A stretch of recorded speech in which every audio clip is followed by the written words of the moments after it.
Daddy, can you tell us a story? Okay, what kind of story do you want me to tell you? Can you tell about how the ancient people thought the world was made? There are a lot of different cultures around the world that have a story about how the world was made. I will tell you about the ancient Greeks. So, according to the ancient Greeks, the story of our world starts with Gaia and Uranus. Once upon a time, long before there were any people, cars, or even dinosaurs, there was only chaos. This chaos was like a big swirling mess with everything you could imagine all mixed together. From this chaos, something very special happened. The Earth was born, and her name was Gaia. She wasn't like the Earth we know today, with cities, mountains, and forests. She was like a living goddess. She was full with life and energy.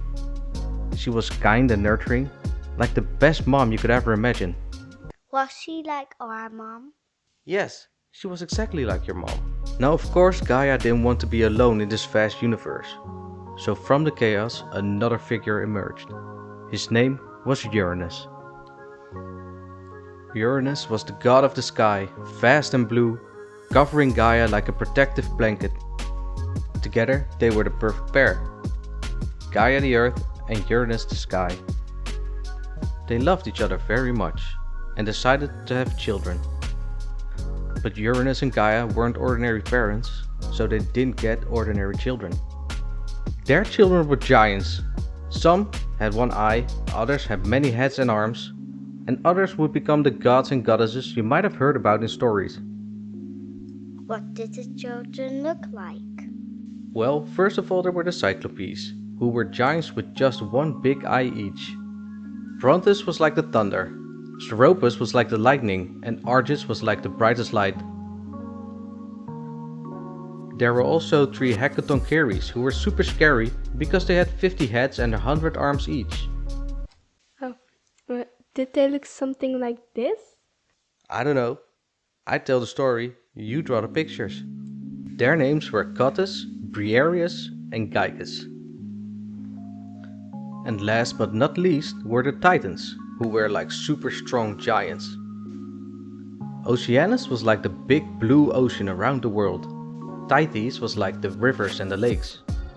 Hyperion was the dad of the sun, moon, and the morning light. Thea was like the sparkle in the sky. Coeus was smart like the brainiest person you know. Phoebe was all about the moon and knowing things before they happen.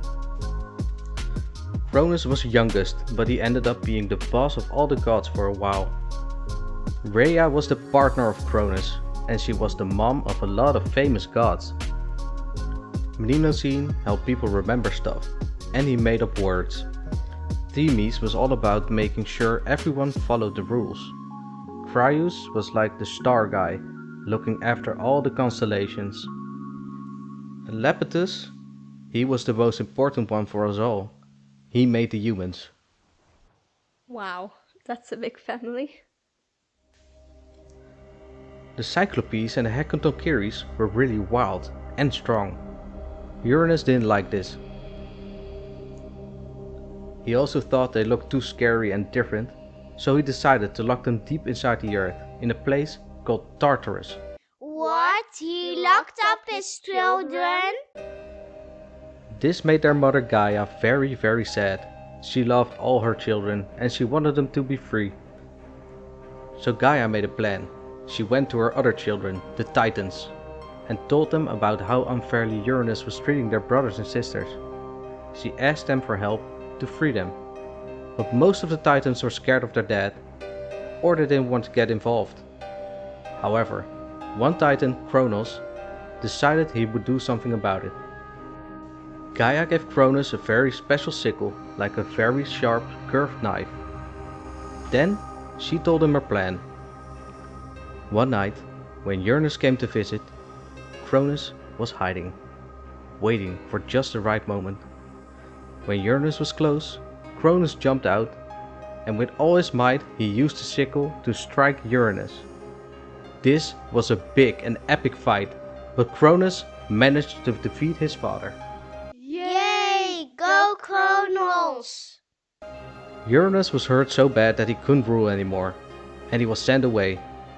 Cronus then freed his brothers from Tartarus.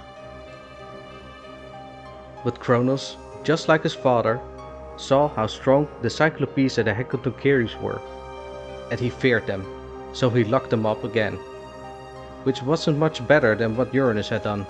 Boo, Kronos! After defeating Uranus, Cronus became the new leader of the world, but he also did some terrible things. His own children would later rise against him, just like he did against Uranus, but that's a story for another time. So, what can we learn from the story of Uranus' guy who was defeated by his son Cronus with the help of Gaia? They teach us that even the mightiest can fall when they treat others unfairly. Thank you for the story, Daddy. And to everyone else who listened to my story, thank you.